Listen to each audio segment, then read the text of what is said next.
almost every day, we hear from all kinds of experts that after this pandemic, after everything is over, there will be a new normal. Now, what does it mean?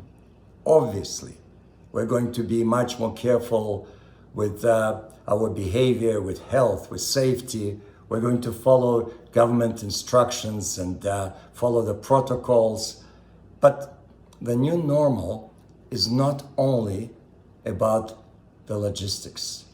This horrible crisis is going to be transformative for the entire world. America will be changed in ways we cannot even imagine. You and I are not going to be the same. A trauma on such global scale is a life-changing experience.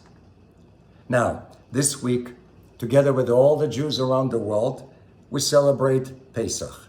We celebrate Exodus, which was a history-changing experience. This was the first case ever that a group of slaves was liberated out of bondage into freedom. That event, which happened over 3,000 years ago, it has served as an inspiration for every revolution in history, every liberation movement. When the Puritans, the Pilgrims, the founding fathers of our country, when they were looking for a model or vision for this new country, they did not look to Plato's Republic or Aristotle or Karl Marx Das Kapital or Jean-Jacques Rousseau. They looked into our Torah, and specifically the story of Exodus. They called America the Promised Land, the New Israel. They called King Charles the modern-day Pharaoh. They compared the crossing of the Atlantic Ocean to the Hebrews crossing the Red Sea.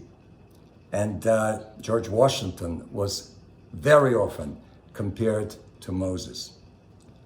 This is why, if you walk into any of the most important symbolic buildings in our capital, national capital in Washington, D.C., whether it's the United States Congress chamber, where the State of the Union is given by the presidents, or it's Supreme Court, or the Library of Congress, at the entrance you will see Moses standing with the Ten Commandments, a statue there. In fact, the design of the Great Seal of the United States of America was given to three men: Benjamin Franklin, John Adams, and Jefferson. And as many of you probably know, Benjamin Franklin suggested the seal of America should be the Jewish people crossing the Red Sea into freedom. Unfortunately, the design by Jefferson won the competition, but we were very close.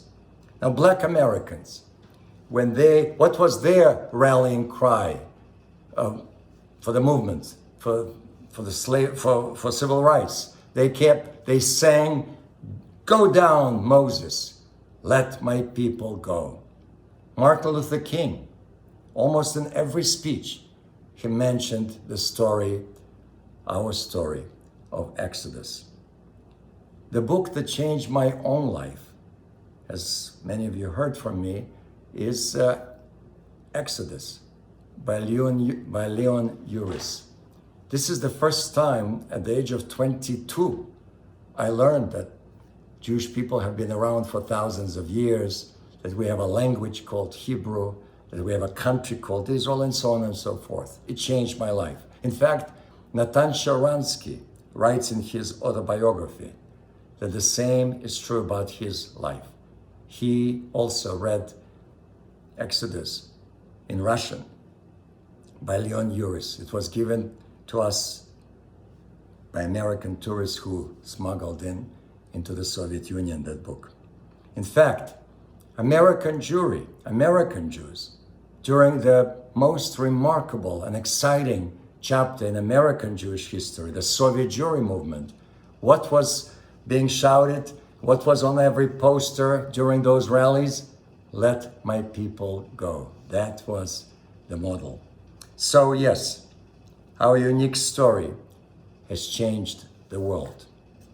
The holiday of Pesach, which celebrates this historic event, is also supposed to be transformative.